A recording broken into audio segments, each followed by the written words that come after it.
जैसा हमने पिछले पार्ट में देखा, रे को लेकर सभी के बीच फाइट शुरू हो जाता है कि इसके साथ प्रिंसेस का शादी करवाना है कि नहीं। फिर एक एनवॉय आकर रे को एम्परर से मिलवाने के लिए ले जाता है, जो एक्चुअली में एक प्लान था इसे फंसाने का, ताकि इससे इसका ड्रैगन गॉड का इनहेरिटेंस छीन सके। जो जानकर रे उनसे बहुत लड़ता है, पर जैसे ही उन्हें मारने वाला था, तभी एक एंसेस्टर आ जाते हैं जो लालची बनकर वो भी रे पर अटैक कर देता है, जिस वजह से सायु को भी इस फाइट में कूदना पड़ जाता है। अब आगे एंसेस्टर आसपास के सभी एनर्जीज को गैदर करते हुए अपने पावर को इंक्रीज करने लगते हैं, जिसे देखकर सायु के अंदर से सेकंड सोल क्यूबी बोलती है, ये ड्रैगन बीन के एनर्जीज को इस फॉर्मेशन में ऐड कर रहा है, इसे जल्दी से खत्म कर दो। ये सुनकर सायु तुरंत अपने टियानो पाम डोमेन टेक्निक से एंसेस्टर पर अटैक कर देती है, जिसे देखकर एंसेस्टर भी अपने वैन लॉन्ग फिटियान टेक्निक से अटैक कर देते हैं, जिससे बहुत सारे ड्रैगन्स बाहर निकलकर सायु के अटैक से भिड़ जाते हैं। जो देखकर क्यूबी बोलती है ये एंसेस्टर निर्वाणा रेल्म पर है। तभी उसका अटैक डिस्ट्रॉय हो जाता है, जो देखकर सायु गुस्साते हुए बोलती है, तो क्या हुआ, इसने मेरे भाई को हर्ट करने की हिम्मत कैसे की, इसे इसका कीमत चुकाना ही पड़ेगा। तो क्यूबी बोलती है, पर तुम्हारा बॉडी इस पावर को झेल नहीं पा रहा। यह सुनकर सायु को बहुत गुस्सा आने लगता है, पर तभी एंसेस्टर कियांग लोंग धर्मा टेक्निक से अटैक कर देते हैं, जिससे उनका ड्रैगन बहुत जोर से दहाड़ने लगता है, जिसके प्रेशर को सायु झेल नहीं पाती और पीछे फेंका जाती है। पर तभी रे उसे कैच कर लेता है और अपने प्लेन में बैठाकर बोलता है, तुम यहीं रहो, इससे हम डील करते हैं, रोबोट इसका ख्याल रखना। फिर वहां से निकल जाता है, जो देखकर सायु बहुत परेशान हो जाती है। तो सेकंड सोल बोलती है, तुम्हें अपने भाई पर भरोसा करना ही होगा। पर सायु अभी भी एग्री नहीं हो पा रही थी। तो क्यूबी बोलती है, उसे इन लोगों से डील करने दो, अगर इमरजेंसी वाला सिचुएशन आया तो फिर हम अपने पावर से इस सिचुएशन को हैंडल करेंगे, इसलिए डोंट वरी। इधर एंसेस्टर एंड रे एक दूसरे के आमने सामने आ जाते हैं। तभी एंसेस्टर का ड्रैगन उन्हें कुछ इशारा करता है, मानो वो सोच समझ सकता है, जो काफी शॉकिंग था, जिसे समझकर एंसेस्टर तुरंत कियांग लोंग शॉक वेव टेक्निक से अटैक कर देते हैं, जिसे देखकर रे भी गॉड एप युनटियान पाम टेक्निक से उसे रोकने की कोशिश करने लगता है। पर एंसेस्टर के अटैक का पावर इतना ज्यादा था कि उसके वजह से रे का पूरा बॉडी ही शेक करने लगता है, और एट लास्ट वो उसे रोक नहीं पाता और हर्ट होता हुआ पीछे फेंका जाता है। इधर बाकी सब लोग भी प्रिंसेस के पास छत पर आ जाते हैं। फिर सेकंड सन इस फाइट को देखकर बोलता है, ये तो किन फैमिली के एंसेस्टर हैं। तो प्रिंसेस बोलती है, रे इस वक्त इन्हीं से लड़ रहा है। जो सुनकर सभी काफी सीरियस हो जाते हैं। फिर ग्रैंडपा बाई बोलते हैं, ये एंसेस्टर ड्रैगन बीन का यूज कर रहा है इस फाइट को लड़ने के लिए, ऊपर से ये निर्वाणा रेल्म पर भी है, ये ठीक नहीं हो रहा। फिर बाई बॉस बोलते हैं, पर भला रे का इन लोगों से फाइट कैसे हो गया। तो ग्रैंडपा बाई बोलते हैं, ये जरूर एम्परर के ग्रैंडसन के साथ मिलकर ड्रैगन गॉड के इनहेरिटेंस को सीज करना चाहते हैं। तो साउटियन बोलते हैं, अगर एम्परर के ग्रैंडसन को ये इनहेरिटेंस मिल गया तो फिर ये प्रिंस के पोजीशन के लिए जरूर फाइट करेगा। तो सेकंड सन पूछता है, तो फिर अब हमें क्या करना चाहिए। तो ग्रैंडपा बाई बोलते हैं, ये लोग क्राइम कर रहे हैं, इस तरह तो रे और मुझे दोनों को फ्यूचर में बहुत सारे क्राइसिस से डील करना पड़ जाएगा। अब से रे को बहुत ज़्यादा केयरफुल रहना पड़ेगा। इधर एंसेस्टर बोलते हैं, तो तुम डिवाइन मास्टर रेल्म में पहुंच चुके हो, कोई बात नहीं, वैसे भी क्या ही फर्क पड़ता है अगर तुम सेक्रेड स्टेप्स को अनलॉक कर ली हो तो। एब्सोल्यूट स्ट्रेंथ के सामने तुम सिर्फ एक चींटी के बराबर ही हो। फिर पूरे पावर से अपने ड्रैगन ब्रेथ से रे पर अटैक कर देते हैं, जिसे देखकर रे अपने स्वॉर्ड से रोकने की कोशिश करता है, पर उसका स्वॉर्ड भी अचानक से गायब हो जाता है, जो देखकर वो काफी डर जाता है। फिर भी हार नहीं मानते हुए अपना इंटरनल पावर को यूज करके उस अटैक को एट लास्ट रोक ही लेता है, बट इस पावरफुल ब्लो की वजह से वो बुरी तरीके से हर्ट हो जाता है, यहाँ तक कि उसके मुंह से ब्लड तक निकल जाता है। ये देखकर एंसेस्टर बोलते हैं, तो तुम अब भी खड़े हो, बहुत जान है तुम में, कोई बात नहीं, वैसे भी हम अपना फुल स्ट्रेंथ यूज नहीं किए थे इस अटैक पर मेरे इस वाले अटैक में तुम लकी नहीं होगे। पर ये सुनकर रे थोड़ा सा भी डरता नहीं है, बोलता है, मुझे तुम्हें मारने के लिए सिर्फ मेरे स्वॉर्ड से एक पावरफुल स्ट्राइक करने का जरूरत है, और एक एविल स्माइल पास करते हुए अपने स्वॉर्ड को दोबारा समन कर लेता है, जिसमें 9 डे थंडर पावर को इंटीग्रेट करने लग जाता है। जिसे देखकर ग्रैंडसन किंजुन बोलता है, भला ये क्या कर रहा है और ये किस तरह का चेंजेस है। तो एक एल्डर बोलते हैं, कितना टेरिफाइंग पावर है, मानो खुद गॉड नीचे आ रहे हैं। तो दूसरा एल्डर बोलते हैं, ये तो हेवन एंड अर्थ के पावर को समन कर रहा है। ये सुनकर तो दोनों ही शॉक हो जाते हैं। इधर एंसेस्टर का भी सेम हाल था, उन्हें तो यकीन ही नहीं हो रहा था कि रे इस तरह का पावर को कैसे यूज कर सकता है। यहाँ तक कि निर्वाणा रेल्म के मॉन्क भी इस तरह के पावर को समन नहीं कर सकते। इधर रे लगातार अपने 9 डे गॉड थंडर पावर को समन किए जा रहा था, जिसके वजह से चारों तरफ इतना जबरदस्त थंडर्स गिरने लगते हैं कि सभी बहुत बुरी तरीके से डर जाते हैं। काला बादल, चारों तरफ चमकता हुआ खतरनाक थंडर्स, ये अब तक का बेस्ट मोमेंट है इस पूरे एनीमे में। इधर इस तरह का पावर एंड एनवायरनमेंट देखकर तो एंसेस्टर का भी डर से बुरा हाल हो चुका था, जिस वजह से वो बिना टाइम वेस्ट किए तुरंत एक अटैक लॉन्च कर देते हैं ताकि रे को ये पावर कंडेंस करने से रोक सके। जिसे देखकर साउटियन बोलते हैं, रे इस पावर को समन कर रहा है, इसलिए वो इस ब्लो को बिल्कुल भी नहीं रोक पाएगा। ये सुनकर प्रिंसेस बहुत डर जाती है, तो सेम सायु भी डर से अपने भाई को पुकारने लगती है। इधर बहुत सारे ड्रैगन्स रे पर चारों तरफ से अटैक कर दिए थे, जिसे देखकर रे एक एविल स्माइल पास करते हुए तुरंत अपने ड्रैगन आई को ओपन करने लगता है।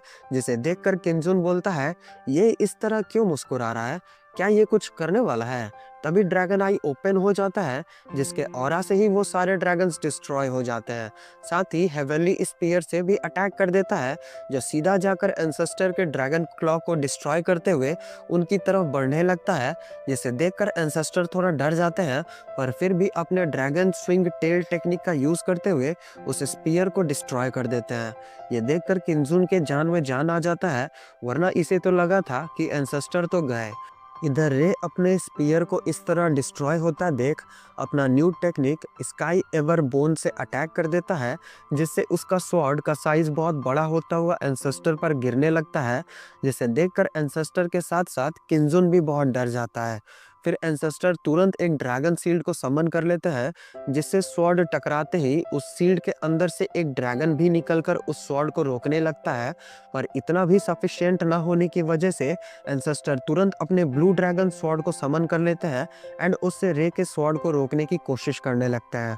पर शायद आज साक्षात थंडर गॉड उसके सामने आ गए थे, जिस वजह से उनका स्वॉर्ड भी डिस्ट्रॉय हो जाता है। जो देखकर सभी बहुत बुरी तरीके से डर जाते हैं एंड बोलते हैं, क्या रे इतना पावरफुल है। पर इससे पहले कि रे का स्वॉर्ड उनका जान ले पाता, कहीं से सडनली एक ड्रैगन क्लॉ आ जाता है और उसके स्वॉर्ड को पकड़ लेता है। तभी वहाँ किसी का एंट्री होता है, जिसका इंतजार हम लोग पिछले 4 एपिसोड से कर रहे हैं। ये कोई और नहीं है गाइस, ये ग्रीन ड्रैगन एम्परर है। फाइनली ये सबके सामने आ ही गए, जिसे देखकर सभी बहुत शॉक हो जाते हैं। तो साउटियान बोलते हैं, ये तो योर मैजेस्टी है, निर्वाणा रेल्म के एक स्ट्रॉन्ग पर्सन। लगता है अब बड़ा प्रॉब्लम होने वाला है। तभी एम्परर अपने क्लॉ से एंसेस्टर को पकड़कर अपने पास ले आते हैं, जो देखकर किंजुन बहुत खुश हो जाता है। तभी रे एम्परर से पूछता है, क्या आप ही क्विंगलॉन्ग एम्परर हैं। तो एम्परर बोलते हैं, हाँ हम ही हैं, और हम ही तुम्हें अपने पास बुलाए थे। तो रे गुस्साते हुए बोलता है, मुझे जान से मारने के लिए। तो एम्परर बोलते हैं, ये ओरिजिनल इंटेंशन नहीं था, हम उम्मीद करते हैं कि तुम हमें माफ कर दोगे। पर रे का पारा तो और चढ़ जाता है और बोलता है, ओरिजिनल इंटेंशन से क्या ही फर्क पड़ता है, हमें ईस्ट पैलेस में लाया गया, ऊपर से ये एंसेस्टर तक हमें जान से मारने की कोशिश किए, फिर भला ये अब आप कैसे एक्सप्लेन कीजिएगा। ये सुनकर तो प्रिंसेस बहुत डर जाती है, फिर बोलती है, ये सभी मेरे ग्रैंडफादर हैं और सभी मेरे फीलिंग्स को जानते हैं रे के लिए, फिर भला ये लोग ऐसा कैसे कर सकते हैं। तभी उन लोगों के पास अंकल सीतू आ जाते हैं और बोलते हैं, अगर इस मैटर में एम्परर इन्वॉल्व नहीं भी है, तो भी वो माउंटेन में आराम से बैठकर इस फाइट को देख रहे थे। ये दुनिया बहुत लालची है, सभी सिर्फ अपना प्रॉफिट देखते हैं। यह सुनकर प्रिंसेस बहुत सैड हो जाती है और बोलती है, रे ने ना जाने कितनी बार मेरी जान बचाई बिना किसी सेल्फिशनेस के, फिर भला ये लोग ऐसा कैसे कर सकते हैं। अगर ये लोग रे के साथ ऐसे ही करते रहेंगे, तो फिर हम चुपचाप खड़े होकर ये सब नहीं देखेंगे। इधर रे बोलता है, तो आपके पास जवाब देने के लिए कुछ नहीं है ना। ये सुनकर एम्परर गुस्साते हुए बोलते हैं, तो क्या तुम मुझसे जवाब मांग रहे हो। तो मौका का फ़ायदा उठाते हुए किंगजुन बोलता है, ग्रैंडपा देख रहे हैं ना इसकी हिम्मत, ये आपसे भी नहीं डरता। इधर रे का तो दिमाग ही खराब हो जाता है ये सब से और बोलता है, तो आप भी मेरा ट्रेजर चुराना चाहते हैं, कितना नीच है आप लोग।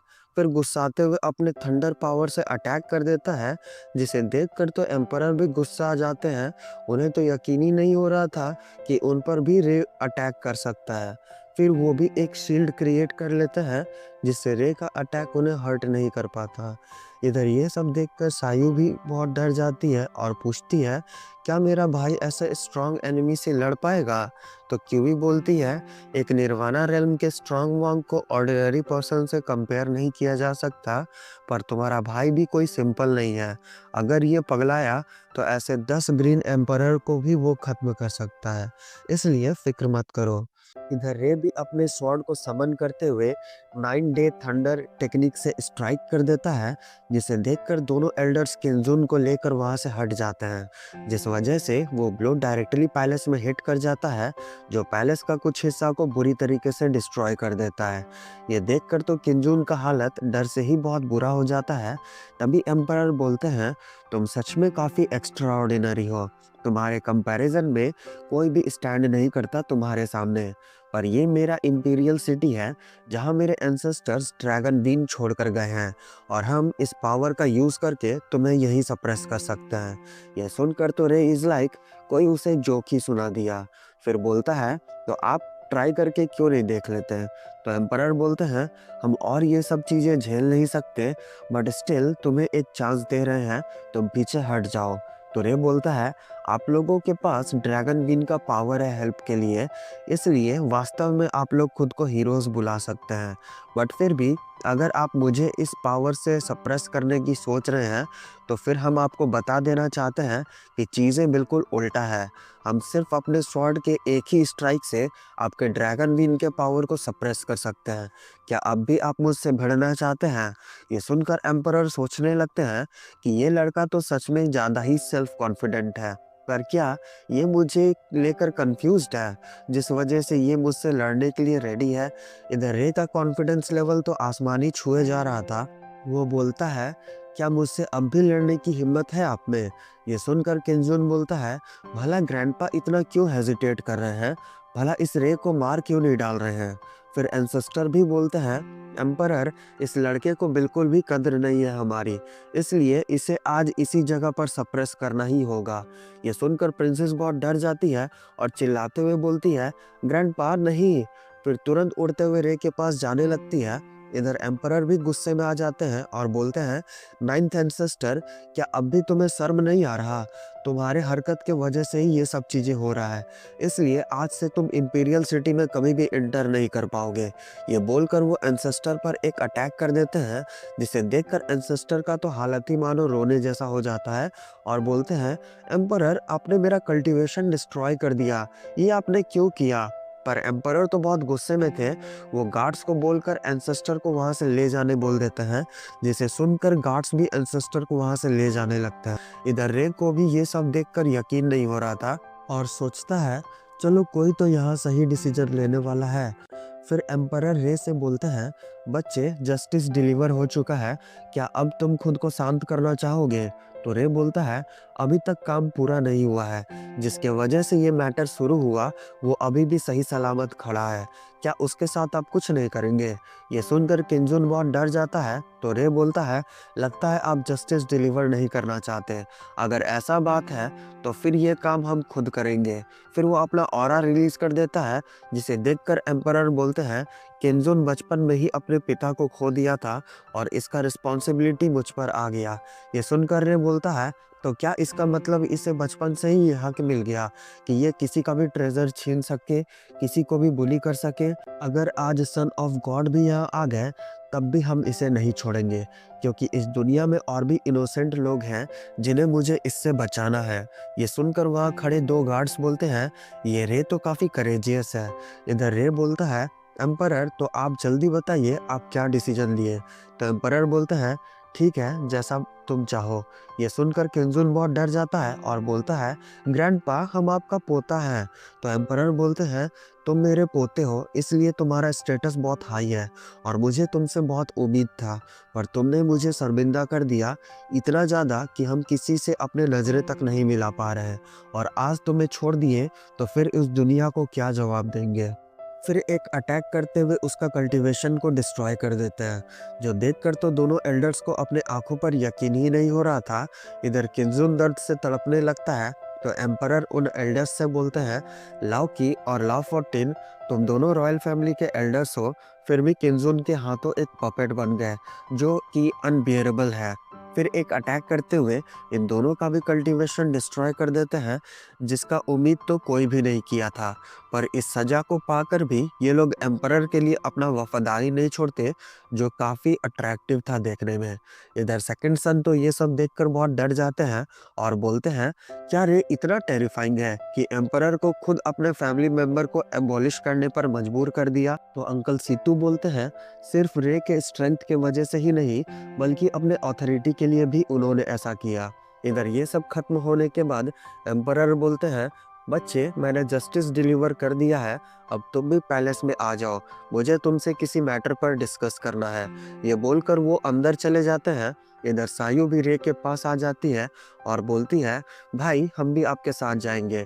तो रे भी इसके लिए मान जाता है और पैलेस के अंदर चले जाता है।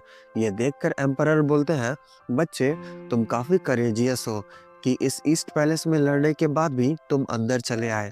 तो रे भी हिम्मत दिखाते हुए बोलता है, भला इस दुनिया में ऐसा कौन सा जगह है जहां हम नहीं जा सकते। रे का इस तरह का करेज देखकर एम्परर काफ़ी इम्प्रेस हो जाते हैं और खुश होते हुए एक स्वॉर्ड उसे दे देते हैं और बोलते हैं, ये किंग का स्वॉर्ड है जो कि मेरा एक फैमिली ट्रेजर है, ऊपर से इसमें ड्रैगन का इनर पावर भी है जो एज ए कंपनसेशन तुम्हें दे रहे हैं। जो लेकर रे बहुत खुश हो जाता है, पर फिर भी बोलता है, ये इतना काफ़ी नहीं है। तो एम्परर ये सुनकर थोड़ा चौंक जाते हैं और पूछते हैं, तो और क्या चाहिए तुम्हें। तो रे बोलता है, हम प्रिंसेस बिंगलुआन से प्यार करते हैं और उनसे शादी करना चाहते हैं। हम उम्मीद करते हैं कि आप मेरा ये विश को ग्रांट कर देंगे। तो एम्परर बोलते हैं, तुम में काफ़ी हिम्मत है। ये सुनकर रे थोड़ा सा सैड हो जाता है। तो एम्परर हंसते हुए बोलते हैं, फिक्र मत करो, वैसे भी बिंगलुआन को हम इतना खुश पहले कभी नहीं देखे, और ऊपर से सुने हैं कि तुम बिंगलुआन का सोल अवेकन करने में भी हेल्प किए। तो रे बोलता है, हाँ वो एक्चुअली मुझे dragon blood marrow cleansing flower मिल गया था ड्रैगन केव में, तो बस हेल्प हो गया। तो एम्परर बोलते हैं, वो फ्लावर तो मेरे पास भी था, पर फिर भी हम बिंगलुआन का सोल को अवेकन नहीं कर पाए। खैर छोड़ो, अगर तुम नहीं बताना चाहते तो हम नहीं पूछेंगे इस बारे में। वैसे सुने हैं कि तुम्हें ड्रैगन गॉड का इनहेरिटेंस मिला है और तुम उस मैटर में भी इन्वॉल्व होने की कोशिश कर रहे हो जिसमें तुम्हें नहीं होना चाहिए। तो रे बोलता है, हाँ आप सही सुने हैं, हम ड्रैगन गॉड को प्रॉमिस किए हैं कि ड्रैगन क्लैन को जस्टिस जरूर दिलाएंगे। तो एम्परर बोलते हैं, क्या तुम्हें पता है कि आसमान के ऊपर थंडर गॉड पैलेस का एंसेस्टर कौन है। तो रे बोलता है, नहीं पता।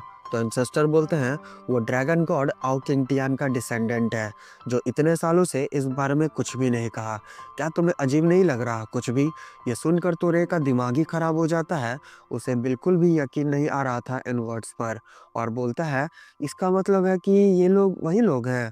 फिर पास्ट को याद करने लगता है, जब आउकिंटियान ओल्ड 13 से बोल रहे थे कि ओल्ड 13, तुम अभी यंग हो इसलिए कुछ लोगों को लेकर यहाँ से चले जाओ ताकि मेरे फैमिली का ब्लड रह सके इस दुनिया में। फिर एक पोर्टल खोलकर उन सभी को वहाँ से टेलीपोर्ट कर देते हैं और बोलते हैं, तुम सबको सरवाइव करना ही होगा ताकि ड्रैगन ट्राइब कंटिन्यू कर सके। फिर सभी वहाँ से चले जाते हैं। फिर सीन प्रेजेंट में आ जाता है जहाँ एम्परर बोलते हैं, अब तुम शायद समझ गए होगे कि जिन लोगों को तुम ढूंढ रहे हो वो लोग खुद भी इतने सालों से इस मैटर के बारे में बात भी करने से डरते हैं। फिर भला तुम एक मॉर्टल होकर क्या ही कर सकते हो। ये सुनकर रे थोड़ा सोच में पड़ जाता है और बोलता है, तो क्या आप मुझे गिव अप करने बोल रहे हैं। तो एम्परर बोलते हैं, सही समझे, तुम एक होली सोल को अवेकन किए हो जो थंडर गॉड पैलेस में भी बहुत रेयर है। जब तक तुम इस एंशिएंट मैटर को टच नहीं करोगे तब तक वो लोग भी भी तुम्हारे कल्टीवेशन में ध्यान देंगे। तो रे बोलता है, हम ऑलरेडी ड्रैगन गॉड को प्रॉमिस कर चुके हैं कि चाहे आग का समंदर पार करना पड़े या पानी का, पर हम पीछे नहीं हटेंगे। आज से 30,000 साल पहले ड्रैगन क्लैन का ब्लड पानी की तरह बहा था, और अगर वो लोग अपने सोल को बर्न करके एक मैप में कन्वर्ट ना किए होते और फ्रंट लाइन को आज भी प्रोटेक्ट ना कर रहे होते, तो ये एंशिएंट गॉड कॉन्टिनेंट कब का डिस्ट्रॉय हो चुका होता। आज भले ही ड्रैगन क्लैन के डिसेंडेंट्स अपने एंसेस्टर का बलिदान को भूल चुके हैं और अपने ओरिजिनल इंटेंशन को भी भूल चुके हैं, पर हम ये कभी नहीं भूलेंगे। इसी के साथ एपिसोड खत्म। कैसा लगा एपिसोड गाइस? मुझे तो बड़ा पसंद आया ये वाला एपिसोड। फाइटिंग भी ऑसम दिखाया गया है। अपना ओपिनियन जरूर बताइएगा। मिलते हैं नेक्स्ट एपिसोड में। Bye bye.